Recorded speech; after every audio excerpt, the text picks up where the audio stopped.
Assalamualaikum warahmatullahi wabarakatuh. Halo sahabat pemburu kisah, kita jumpa lagi di Mystery Zone. Pada malam hari ini kami akan membawakan satu kisah yang dibagikan oleh Mas Mahdi atau Bang Mahdi ya Kang ya. Bang Mahdi ini membagi kisahnya atau membagi kisah yang dialami oleh temannya, yang mana kisah ini terjadi di tahun 2022, masih barusan. Nah, kisah apa yang dialami dan dibagikan oleh Bang Mahdi ini, monggo Kang Surya dikisahkan untuk sobat pemburu kisah. Ya, makasih Pak Jack. Jadi Mas Mahdi ini dia itu mendapatkan cerita yang dialami oleh temannya, ya sebut saja Mas Semi gitu ya. Nah, Mas Semi ini kan dulu itu awalnya adalah teman Mas Mahdi yang kerja bareng di tempat yang sama. Tapi beberapa waktu kemudian Mas Semi ini dia itu pindah kerja di salah satu kayak pemasaran provider internet gitu Pak Jack. Jadi ya kerjaannya ya tiap hari itu istilahnya kayak mencari pelanggan, terus membagikan brosur dan segala hal yang terkait dengan provider itulah. Nah, Mas Mahdi ini mendapatkan cerita itu ketika Mas Semi ini nggak sengaja, dia itu kan tugasnya macam-macam Pak Jack. Kadang-kadang kalau kebetulan dia itu ada di mall atau perbelanjaan, ya dia hanya membagikan brosur, tapi kadang-kadang juga harus memberikan brosur di pinggir jalan atau di tempat yang ramai, dan sesekali waktu biasanya juga membagikan brosur itu antar rumah ke rumah, perumahan Pak Jack. Jadi ya dari rumah ke rumah, terus mereka juga kadang-kadang harus bertemu dengan pemilik rumah karena mungkin katanya minta nomor telepon atau nomor yang bisa dihubungi, jadi sekaligus survei mungkin kayaknya Pak Jack. Nah, Mas Mahdi ini bercerita waktu itu Mas Semi ini kebetulan dapat tugas itu berkeliling ke salah satu perumahan, yang mana perumahan tersebut ya sebenarnya cukup ramai juga, tapi masih banyak unit-unit yang memang belum ditempati. Jadi perumahan itu sudah cukup lama Pak Jack. Area depannya itu sudah banyak terbangun rumah, tinggal di area sampingnya itu masih dibangun. Nah, kebetulan waktu itu Mas Mahdi itu kondisinya ya siang hari lah, menjelang zuhur gitu. Dia itu berkeliling dari rumah ke rumah sambil membagikan brosur. Jadi ya dia itu bertemu dengan pemilik rumah, terus berkomunikasi apakah sudah menggunakan layanan internet, kalau boleh tahu sampai sejauh mana, sekaligus survei. Jadi terus kalau tuan rumahnya kayaknya ada yang keinginan positif itu, dia juga langsung menawarkan. Jadi ditawarkan, saya punya ini dari kantor, barangkali dengan penawaran ini mungkin ya bisa berlangganan atau ada pilih paket yang mana. Jadi seperti itu Pak Jack.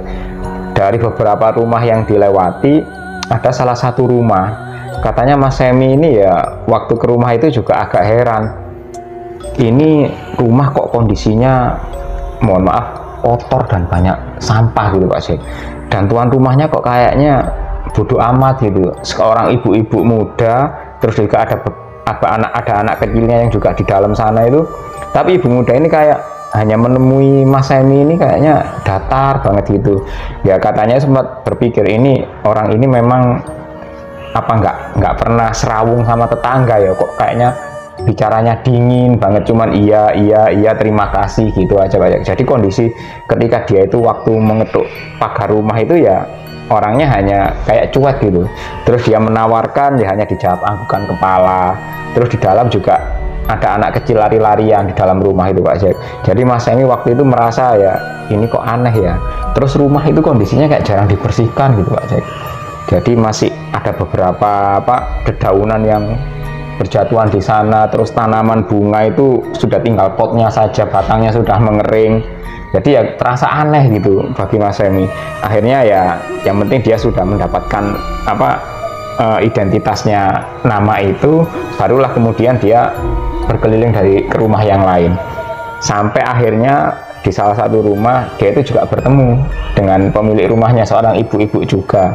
dia juga bercerita, Bu, di rumahnya sudah pakai layanan internet ini. Oh sudah, kita pakai ini. Barangkali kita punya penawaran seperti ini, Bu, kalau bersedia mungkin bisa berlangganan, nanti kita bantu. Kita juga layanannya ya istilahnya hanya sekedar menawarkan, katanya Mas Emi seperti itu. Dan ibu-ibu itu kayaknya, oh iya Mas, enggak apa-apa, Bu, boleh minta nomor kontaknya. Oh nama aja ya Mas, kalau nomor kontak nanti enggak masalah. Biasanya orang-orang seperti itu hanya maunya itu katanya cuman nama sama nomor rumah gitu. Enggak apa-apa Bu, tenang saja, nanti kita hanya butuh data aja. Terus Mas Emi ini nggak sengaja cerita, seperti ibu di rumah itu tadi juga kok Bu, memberikan namanya enggak masalah. Loh, rumah mana Mas? Itu Bu, 2 rumah dari sini. Loh, ada orangnya tak Mas? Ibu itu sempat bilang gitu Pak Cek. Mas Emi langsung merasa kaget. Loh iya Bu, tadi ada ibu-ibu umurnya mungkin masih 30-an tahun lah. Terus ada juga anak-anak berlarian di dalam. Terus ibu itu kaget. Dia tuh akhirnya ketika menemui Mas Emi kan di parkiran mobil rumahnya Pak Jack, di carportnya itu katanya.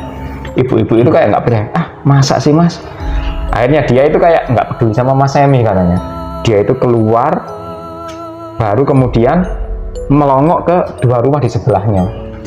Habis itu ibu itu bilang, Mas, rumah itu sudah hampir setahun kosong loh, nggak ada penghuninya. Lah kok Mas bisa ketemu ada orang di situ? Apa ada penghuni baru? Enggak Bu, katanya ya orangnya sih sudah di situ kayaknya. Saya kurang tahu apakah penghuni baru atau bukan, tapi ada orang di situ. Kayaknya ibu-ibu itu kayak agak heran gitu. Dia sempat bilang gini ke Mas Emi, hati-hati loh Mas, biasanya di situ itu orang-orang memang merasa rumah itu agak aneh. Soalnya kadang-kadang di rumah itu kelihatan ada anak kecil, tapi ketika dilihat juga nggak ada. Bahkan tetangga sebelahnya itu ada yang melihara anjing, itu kadang-kadang juga sering menggonggong ke arah rumah itu, katanya ibu itu. Masa Bu? Ya sudah Bu, yang penting nggak apa-apa Ibu, namanya dicatat aja. Terus ibu sempat tanya, nama ibunya siapa Mas? Mas Emi ini menyebutkan nama ibu yang dia kenal tadi di rumah kosong itu, yang katanya kosong ya Pak Jack.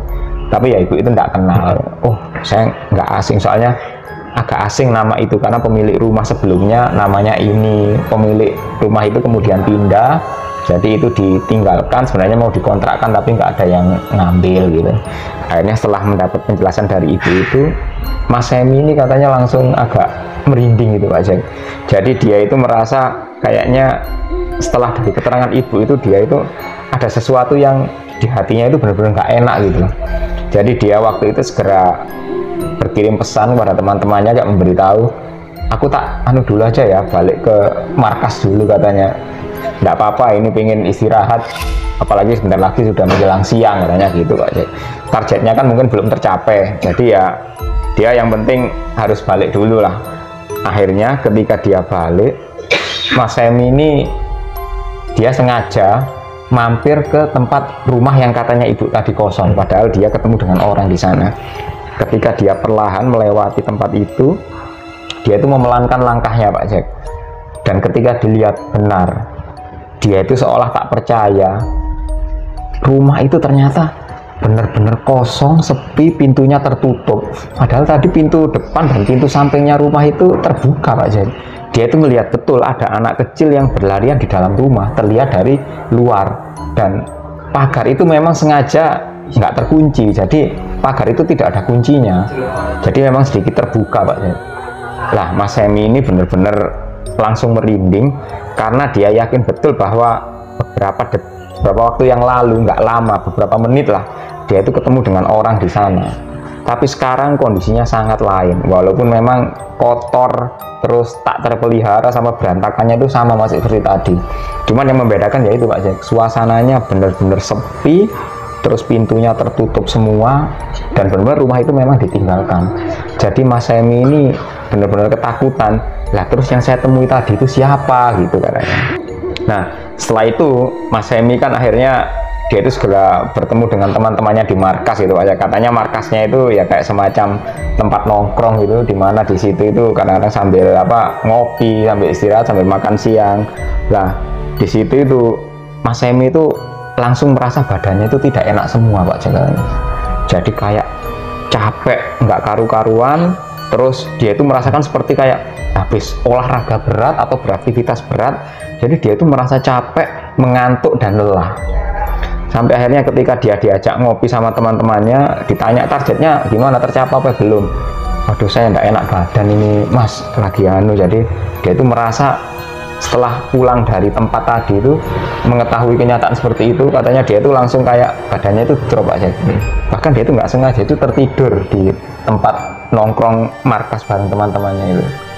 Dia itu baru sadar ketika dibangunkan salah satu kenalannya, istilahnya kayak orang yang ya satu kantor dengan dia tapi lebih senior gitu.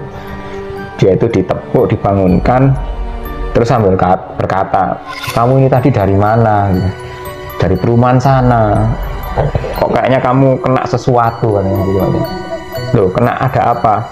Ini loh, tadi itu kamu ngobrol dulu aja, minum dulu, kamu ceritakan apa yang terjadi. Akhirnya diceritakan sama Mas Semi. Lah sama temannya ini langsung bilang, oh iya bener, soalnya tadi itu waktu tak lihat kamu itu kayak ada banyak bayangan hitam itu di seluruh punggungmu kan. Jadi di punggungnya Mas Semi itu katanya banyak bayangan hitam itu kayak menempel gitu. Sosoknya itu seperti orang, tapi ya ukurannya itu macam-macam Pak Jack. Ada yang berukuran apa ya agak kecil, terus ada kayak ukuran anak-anak gitu, tapi ya kayak menempel di seluruh tubuhnya Mas Semi gitu. Nah tadi waktu kamu tidur ya secara nggak sengaja mereka tak suruh pergi katanya temannya gitu. Mungkin temannya ini agak paham hal begituan. Nah setelah diberi penjelasan seperti itu, Mas Semi akhirnya ya cerita, iya itu tadi loh, jangan-jangan di rumah sana.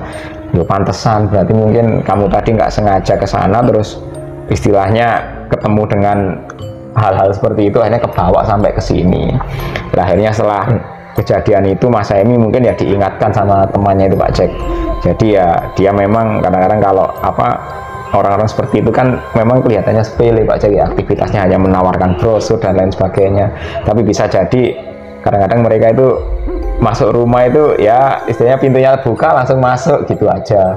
Jadi itu katanya temannya itu untung itu Mas Semi itu nggak sampai kebablas lah katanya, nggak sampai apa lebih parah lagi, karena bisa jadi ya Mas Semi itu yang dilihatnya itu pintu pagar rumah itu terbuka, dia masuk langsung saja, mungkin tanpa permisi atau mungkin melihat ada orang dia langsung masuk gitu. Padahal aslinya pintu rumah itu tertutup, katanya gitu Pak Jack. Jadi ya ketika Mas Semi ini berbagi cerita sama Mas Madi ya, Mas Madi ya langsung kaget juga.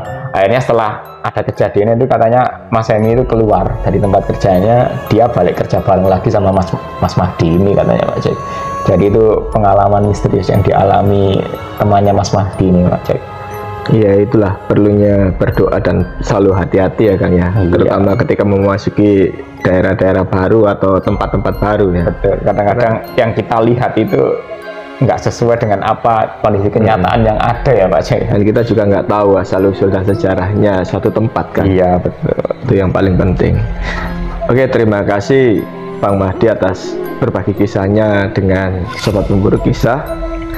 Dan untuk Sobat Pemburu Kisah, terima kasih telah menyimak kisah hari ini. Jangan lupa dukung kami dengan like, subscribe, serta tinggalkan komentar di bawah.